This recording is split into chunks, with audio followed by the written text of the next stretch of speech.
एक तो सबसे अच्छी उत्तर प्रदेश की खबर जो हमें दिखाई देती है वो यही है कि मुख्यमंत्री जी सेल्फी ले रहे हैं। इधर अखबारों में, सोशल मीडिया पे बहुत चला है कि मुख्यमंत्री जी ने एक सेल्फी ली है और सेल्फी के पीछे जो काम दिखाया जा रहा है वो समाजवादियों का काम है। और आज ही और कल तक जो नौकरी देने की बात कर रहे थे, समाजवादी सरकार में जिनको नौकरी मिली थी उन नौकरियों को भी कह रही भारतीय जनता पार्टी कि उनकी सरकार की नौकरी है वो। तो ये भारतीय जनता पार्टी की सरकार उत्तर प्रदेश की उद्घाटन का उद्घाटन करने वाली, शिलान्यास का शिलान्यास करने वाली और एमओयू का एमओयू करने वाली और दूसरे के विकास कार्यों को अपना बनाने के लिए सेल्फी लेने वाली सरकार, ये सेल्फी वाली सरकार इस बार जनता हटा देगी। और इसलिए भी हटा देगी कि अभी तक के जितने भी भारतीय जनता पार्टी के फैसले हैं, भारतीय जनता पार्टी के फैसलों ने न केवल उत्तर प्रदेश बल्कि देश की अर्थव्यवस्था को चौपट किया है। मुझे वो समय याद है जिस समय नोटबंदी हुई थी और अचानक नोटबंदी का फैसला लिया गया था। उस फैसले के बाद पूरे देश के नोट बंद हो गए और लोगों को परेशानी उठानी पड़ी, लोगों की जान गई, लाइन में लग गए, एटीएम्स का कैलिब्रेशन कराना पड़ा। और वो दिन और आज का दिन है, अभी तक अर्थव्यवस्था पटरी पर नहीं आई है। और वो समय भी याद है जब देश के प्रधानमंत्री जी ने मुरादाबाद में ये कहा था कि हमारा क्या, हम तो झोला लेके चले जाएंगे। वही शहर है, ये शहर जहां कारोबार में बहुत आगे बढ़ा और यहाँ के कारोबारी, उद्योग चलाने वाले लोग, पीतल से जुड़े हुए काम करने वाले, एक्सपोर्ट करने वाले एक्सपोर्ट हाउसेस, उनको पता है कि नोटबंदी का असर उनके कारोबार पे कितना पड़ा। अगर नोटबंदी के कारोबार से उभर भी पाए वो, तो जीएसटी सामने आ गया और जीएसटी जहां सरलीकरण होना था, जीएसटी का बहुत ज्यादा सिंप्लीफिकेशन होना था टैक्सेशन का, और जीएसटी की जो व्यवस्था लागू हुई है उससे सिंप्लीफिकेशन नहीं हुआ। हमारे एक्सपोर्टर्स के सामने संकट आया और न जाने कितने महीनों और साल उन्हें इंतजार करना पड़ा कि रिफंड मिलेगा कि नहीं रिफंड मिलेगा जीएसटी का। जो एक्सपोर्ट हाउसेस का नुकसान हुआ तो केवल एक का नुकसान नहीं होता, उससे जुड़े हुए जितने भी शिल्पकार हैं, जितना भी काम करने वाले लोग हैं और जुड़े हुए कारोबार से, उन सब पे असर पड़ता है। और इधर जो वैश्विक महामारी आई जिसकी वजह से हमें आपको इतने खराब दिन देखने को मिले, इतनी परेशानी वाले दिन किसी ने नहीं देखे होंगे। इतने भयानक तरीके से जो सरकार ने लॉकडाउन लगाया उससे लोगों को परेशानी का सामना करना पड़ा और कारोबार सबसे ज्यादा उसमें भी डूब गए। तो लगातार सरकार के फैसले ऐसे हैं जिससे कारोबार और अर्थव्यवस्था चौपट हो रही है, और जिस देश की अर्थव्यवस्था चौपट हो जाए उस देश में काम, नौकरी और रोजगार के अवसर खत्म हो जाएंगे। इन्होंने बहुत बड़े सपने दिखाए थे कि इन्वेस्टमेंट आएगा, 5 लाख करोड़ तक के एमओयू किए गए, लेकिन अगर आज हम देखें तो वो एमओयू जमीन पर नहीं पहुंचे हैं। डिफेंस कॉरिडोर के नाम पर न जाने कितने बड़ी आयोजन हुए वहां लखनऊ में, लेकिन डिफेंस कॉरिडोर के नाम पर भी उत्तर प्रदेश को कुछ नहीं मिला। इधर लॉकडाउन का बहाना, इधर वैश्विक महामारी का लाभ उठाने का काम किया, और किसानों के लिए जो 3 कानून आए हैं, इन 3 कानून के लागू हो जाने के बाद छोटा किसान, गरीब किसान और मजदूर सब बर्बाद हो जाएंगे। खेती बेचनी पड़ेगी और बाजार को कुछ हाथों में दे दिया जो वो कंट्रोल करेंगे। इससे हमारे पूरे के पूरे किसान और किसान खेती करने वाले लोगों की रास्ते बंद हो जाएंगे कि वो खुशहाली के रास्ते पे जा पाएंगे कि नहीं जा पाएंगे। बल्कि सरकार को तो ये तय करना चाहिए था कि कैसी भी परिस्थितियां आती, जो भी पैदावार होती है उसकी सही कीमत सरकार दिलाती। भारतीय जनता पार्टी को सोचना चाहिए आज और बताना चाहिए कि किन फैसलों से किसानों की आय दोगुनी हो जाएगी, क्योंकि आय दोगुनी का सपना भारतीय जनता पार्टी ने दिखाया। आज किसान के सामने किसी भी पैदावार की आय दोगुनी नहीं हो सकती। जहां मंडियां बननी थी, हजारों की संख्या में मंडियों को बढ़ाना चाहिए था, वहीं मंडियों का काम रोक दिया। जो कुछ मंडियां उस समय बन रही थी वो भी रोक दी गई। तो किसान के ऊपर सबसे ज्यादा तकलीफ लाने का काम अगर किसी ने किया है, और यूं कहें कि ये जो कानून है वो डेथ वारंट है किसान के लिए। आने वाले समय में उन्हें खेती बेचनी पड़ जाएगी और दूसरा कुछ काम धंधा ढूंढना पड़ जाएगा। इधर महंगाई, डीजल, पेट्रोल और सिलेंडर की कीमत आपने देख ली, कितनी कीमत बढ़ गई है और लगातार कीमतें बढ़ रही हैं। समाजवादी पार्टी केवल ये जानना चाहती है कि आखिरकार वो मुनाफा किधर जा रहा है, किन बैंक्स के माध्यम से किन उद्योगपतियों तक ये मुनाफा पहुंच रहा है। कम से कम ये सरकार बताए इन बातों को। और उत्तर प्रदेश सरकार का तो क्या कहना। उत्तर प्रदेश की सरकार और उनके मुख्यमंत्री जी को बहुत सी चीजें समझ में नहीं आती हैं, और समझ में नहीं आती हैं इसलिए वो जमीन पर भी नहीं उतरती हैं। समाजवादी सरकार ने तो एक्सप्रेसवे बना दिया था 22 महीने के अंदर। इस सरकार ने 4 साल लगा दिए, अभी तक एक्सप्रेसवे नहीं बना पा रहे हैं। वो भी अपना दावा कर रहे हैं कि एक्सप्रेसवे उनका है। लैपटॉप देने का वादा किया था, क्योंकि मुख्यमंत्री जी इसलिए नहीं बांट रहे हैं क्योंकि वो लैपटॉप चलाना नहीं जानते, और अगर वो चलाना जानते लैपटॉप तो शायद आज नौजवानों को लैपटॉप मिल गया होता। और लैपटॉप की कहानी 1, 2, 3 नहीं है।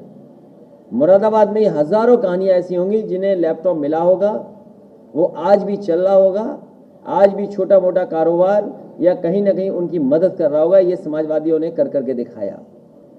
समाजवादी पार्टी का एक एक फैसला आज जमीन पर है। वही एम्बुलेंस जो गरीबों की मदद कर रही, आज डीजल पेट्रोल न होने के कारण चल नहीं पा रही है।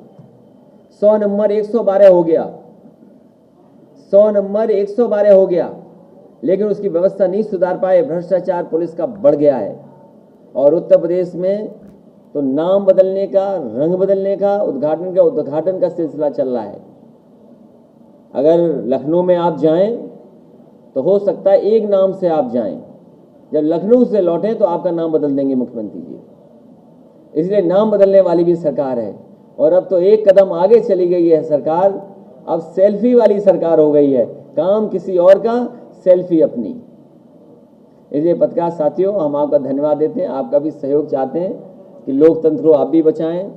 समाजवादी रास्ते से ही खुशहाली है, सेकुलर रास्ते में ही खुशहाली है। अभी जब मैं रास्ते में आ रहा था तो एक मेला मैंने देखा। हमारे सांसद जी एसटी हसन जी के घर से जब मैं लौट रहा था तो एक बाईं तरफ मेला लगा हुआ था। मेले में आप देख सकते हैं कि हमारी मिली जुली तहजीब दिखाई देती है। यही गंगा जमनी तहजीब है कि जहाँ पर हिंदू और मुस्लिम एक होकर के जाएं। और आज ही मैंने मेले में देखा, और ये हमारे देश की परंपरा कोई आज की नहीं है, ये हजारों साल पुरानी है। ये गंगा जमनी तहजीब हमारे देश की, जहाँ सभी धर्म मिलकर के रहते हैं। और इतना रहने के साथ साथ जो इंटर रिलीजन फेथ बढ़ा है कि हम मेलों में जाते हैं, वो हमारी मज़ारों पे आते हैं, या हम उनके कई कार्यक्रम में शामिल होते हैं, वो हमारे कार्यक्रम में शामिल होते हैं। शायद दुनिया में कहीं देखने को नहीं मिलता होगा। ये जो हमारे देश की खूबसूरती है उसको ख़त्म करने का काम भारतीय जनता पार्टी कर रही है। लेकिन इनकी सब साजिश, षड्यंत्र और सब चालें जनता समझ गई है। आने वाले समय में जनता इनको जवाब देगी, किसान जवाब देगा, मजदूर जवाब देगा, नौजवान जवाब देगा, माताएं बहनें जवाब देंगी, और पत्रकार लोग भी तैयार हैं इनको जवाब देने के लिए।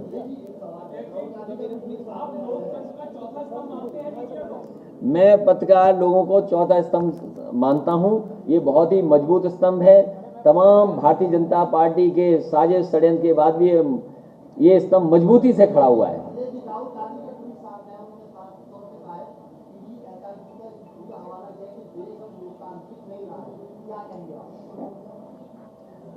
देश के अंदर और खासकर उत्तर प्रदेश के अंदर कानून व्यवस्था नहीं पुलिस देख रही है।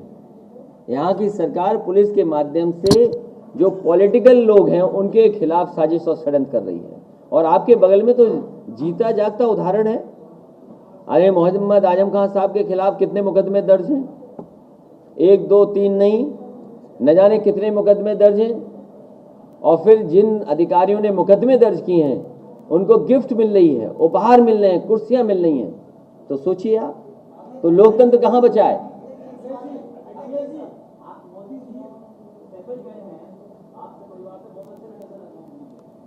आपको कैसे पता है? अगर ये पता हो आपको,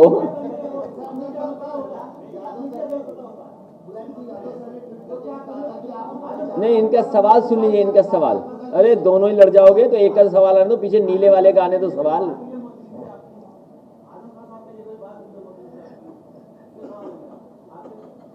अगर हमारी कोई बात हुई भी होगी तो हम आपको क्यों बताएंगे? ये सच है कि ऐसा पॉलिटिकल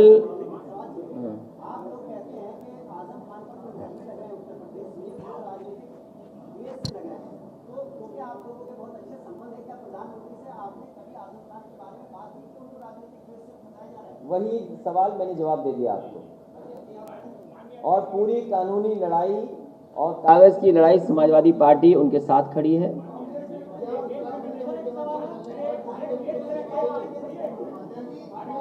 जो उत्तराखंड में बदलाव आया है,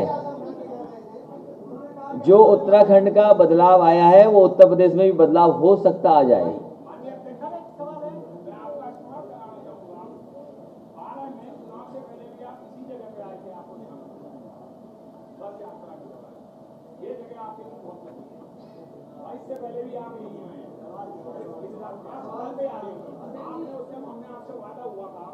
हम सत्ता में आएंगे तो अखबार वालों के लिए बहुत काम करेंगे, लेकिन 4 साल तक तो बहुत सही लिया।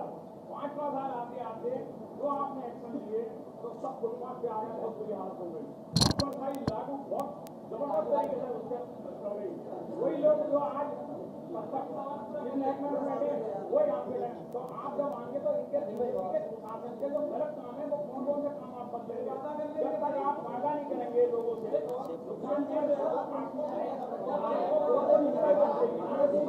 आप वादा करेंगे तो आज ट्रस्ट हैं लोग, उन्हें वादा करेंगे आपके आने के बाद उसको हम सही करेंगे, वरना आप करेंगे तो बीजेपी कर गई, तो आपको वादा करना होगा ना। बहुत लंबी बातें कही हैं, लेकिन अच्छी बात ये कही कि ये जगह शुभ है। पहले भी यहाँ से जब वापस लौटे तो सरकार बनी, आने वाले समय में भी 22 में सरकार समाजवादी पार्टी की बनेगी और बहुमत से बनेगी।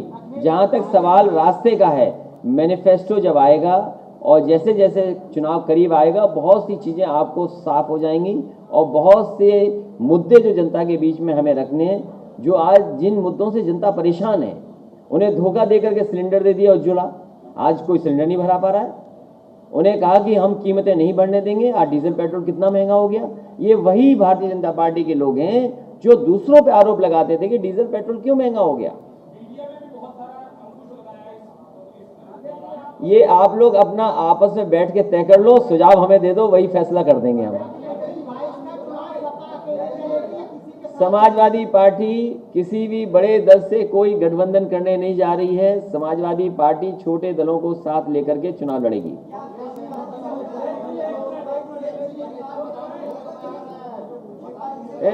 तुम्हारा चैनल छोटा होगा, चिल्ला जा दे रहे हो, आप पीछे बताओ। उनका भी एक छोटा दल है, उनका भी एक छोटा दल है।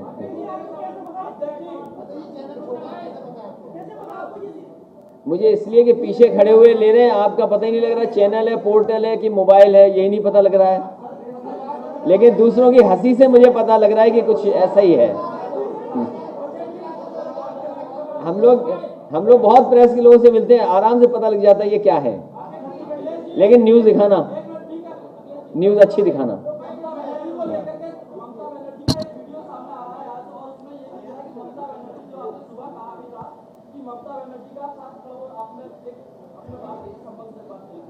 ममता बनर्जी का जो वीडियो आया उसमें उनका साफ ये दिख रहा है कि ममता बनर्जी वहाँ पे खड़ी हुई थी गाड़ी पर, लेकिन वो गाड़ी से गिरी थी, वहाँ पे उन पर कोई हमला नहीं हुआ था। अब क्या कहना चाहेंगे? अगर आपको जानकारी हो तो पहले ही दिन मैंने ये कहा इस बात की जांच हो कि आखिरकार उनको चोट क्यों लगी है, और स्पष्ट हो इस बात के लिए, क्योंकि चुनाव इतना महत्वपूर्ण चुनाव है बंगाल का। भारतीय जनता पार्टी अपनी पूरी ताकत लगा रही है और मुझे भरोसा है बंगाल की जनता पर कि एक बार फिर वहाँ की मुख्यमंत्री दीदी ममता जी को दोबारा जिता करके जनता भेजेगी। और इसका समर्थन हमारे राष्ट्रीय उपाध्यक्ष आदरणीय केमरे नंदा जी बैठे हैं, वो वर्षों वहाँ पर मंत्री रहे। हमने और राष्ट्रीय उपाध्यक्ष जी मिलकर के वहाँ की पार्टी को पूरा का पूरा समर्थन देने के लिए कहा है कि जो भी हमारा कार्यकर्ता नेता है पूरी तरीके से बंगाल में ममता बनर्जी जी के साथ खड़ा हो।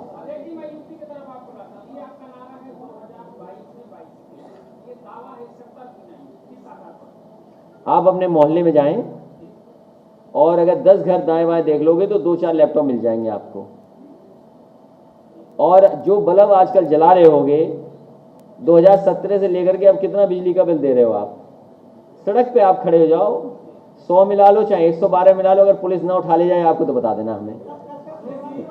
और अगर चोट खा जाओगे सड़क पर तो कोई आपका साथी फोन कर देगा, वही एम्बुलेंस आएगी आपको अस्पताल पहुंचा देगी। अब भी और चाहिए कुछ और जानकारी? ठीक है, धन्यवाद। और अगर पत्रकार मरते थे तो सरकार से 20 लाख रुपए हम मदद करते थे। ये सरकार नहीं मदद करती पत्रकारों की भी। अगर कहीं जगह तुम्हें मिल जाए तुम आ जाओ यहाँ पे।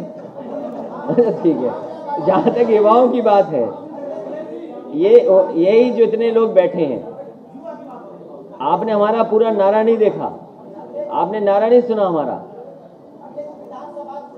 नारा। हमने कहा कि युवाओं का, बुजुर्गों का हाथ और युवाओं का साथ। किसने फेंक दिया? वो नीला रंग था ना, लाल रंग पहन के आते तो ठीक रहता।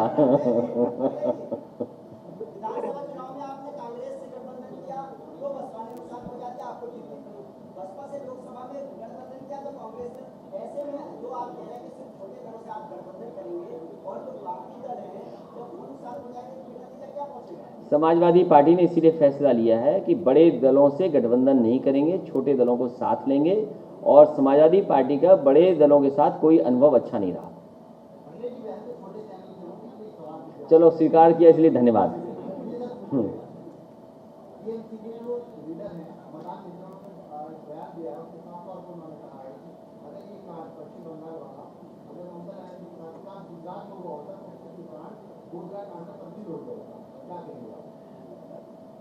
मैं केवल इतना ही कहूंगा कि बंगाल की जनता एक बार फिर ममता बनर्जी को जिता करके उन्हें मुख्यमंत्री पुनः बनाए। मैं बंगाल को लेकर सर एक सवाल जो सवाल पूछा था आपने, जब भाजपा पर आरोप लगाया कि भाजपा ये लेकिन खुद भाजपा जो है वो इलेक्शन में पहुंच के कह रही है और खुद अस्पताल जाकर के कह रही है कि देखिए मैं सुन लीजिए, भारतीय जनता पार्टी पर भरोसा इसलिए नहीं किया जा सकता है। आपको याद होगा उत्तर प्रदेश की विधानसभा में एक पुड़िया मिल गई थी और पुड़िया मिलने पर न जाने कितना बड़ा प्रचार हुआ था। कई महीनों की जांच और साल गुजर गए। जांच जब हुई तो वो जो पुट्टी होती है, क्या होती है, लकड़ी में भरी जाती है, वो निकली उस पुड़िया में। तो क्या भरोसा करोगे भारतीय जनता पार्टी पे आप? याद कीजिए वो भाषण नोटबंदी के समय पर क्या कहा गया था। आधी रात में जीएसटी लागू हुआ था और क्या परिणाम हुआ उसका जीएसटी का। आपसे बेहतर, मुरादाबाद के लोगों से बेहतर कोई नहीं समझता होगा जो उद्योग का कारोबार से जुड़े रहे होंगे। और आप लॉकडाउन में देखिए किस तरीके से लॉकडाउन हुआ, लोगों को सड़कों पे छोड़ दिया, मजदूर पैदल पैदल चले गए। 90 से ज्यादा मजदूरों की जान गई है। उन मजदूरों की अगर किसी ने मदद की तो समाजवादी पार्टी ने केवल मदद की।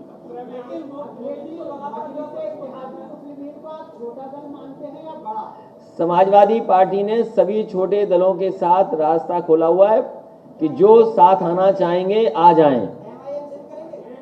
आप वोट उठा करके देख लीजिए ना हर दल का। मैं आपसे कह रहा हूं कि समाजवादी पार्टी जो हमारे रास्ते हैं कि एक सेकुलर, एक सोशलिस्ट समाज बने, और उस बनाने के लिए समाजवादी पार्टी तय करेगी कि किस दल को साथ लेना है, किस दल को नहीं लेना है। क्योंकि भारतीय जनता पार्टी से जो दल मिले होंगे उन दलों से दूरी बनाने का काम समाजवादी पार्टी करेगी।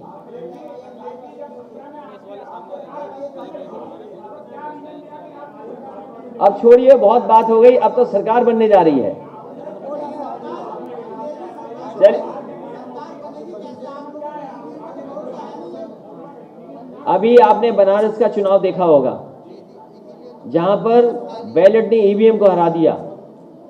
इस बार समाजवादी पार्टी ने बहुत तैयारी की है, इसलिए ट्रेनिंग कैंप्स हो रहे हैं। कम से कम हमारे वर्कर्स, हमारे लीडर्स ये बात समझें कि वोट अगर हम नहीं डालेंगे तो चुनाव नहीं जीता जा सकता है। ये बगल का ही चुनाव आपने देखा होगा, और मैं कहता हूं आप अखबार के पन्ने पलटिए, पुराना रिजल्ट पलटिए। यही चुनाव जो समाजवादी पार्टी जीत रही थी, केवल 28 बूथ, जिसमें 26 बूथ भारतीय जनता पार्टी ने इतना वोट डाला कि हमारा पूरा विधानसभा का चुनाव हार गए। केवल 26 बूथों ने पूरा का पूरा विधानसभा का चुनाव हरा दिया। 80 से लेकर के 90% तक वोट डाला भारतीय जनता पार्टी ने, और 90% वोट आसानी से नहीं डाला जा सकता। वहां पर खुली बेईमानी हुई। जिन बूथों पर वोट डाला, पूरा का पूरा एडमिनिस्ट्रेशन, पूरा का पूरा प्रशासन, पुलिस और जितना भी तंत्र था वो लगा हुआ था। पूरा का पूरा पोलिंग एजेंट से लेकर के आप सूची निकालिए कि कैसे चुनाव आपका बगल की विधानसभा का हराया गया। समाजवादी पार्टी को वोट डालना पड़ेगा, अपनी बूथ की तैयारी अच्छी करनी पड़ेगी। सत्र की समीक्षा में जानता हूं क्या है, उस पर पलट करके नहीं जाना चाहता हूं। वहां जहां तक चुनाव का सवाल है, हमें अपने बूथ को ठीक रख करके चुनाव जीतना होगा।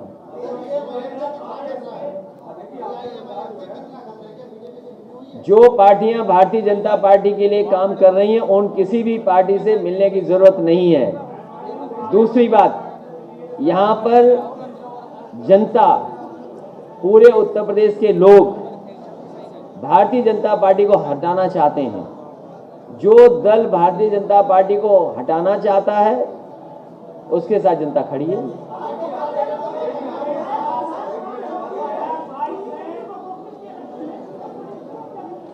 अब वो जो होगी, पार्टी फैसला करेगी, वो कार्रवाई होगी।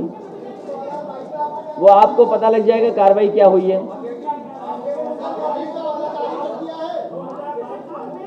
मुख्य मुद्दा अभी बता देंगे तो बीजेपी नकल कर लेगी।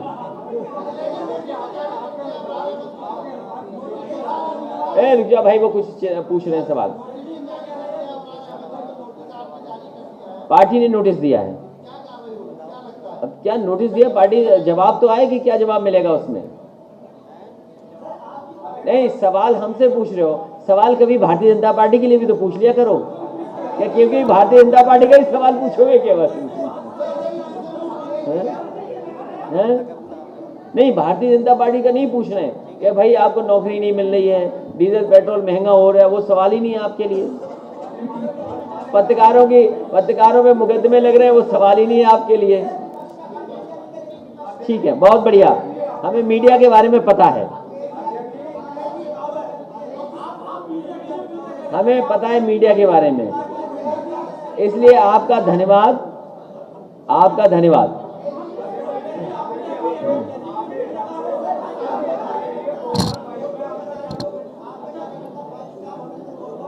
क्या चीज? अरे कोई कार्यकर्ता नहीं, ये पुलिस वाले हो सकते, मैं इंतजाम नहीं दिखा पा रहे हैं। अरे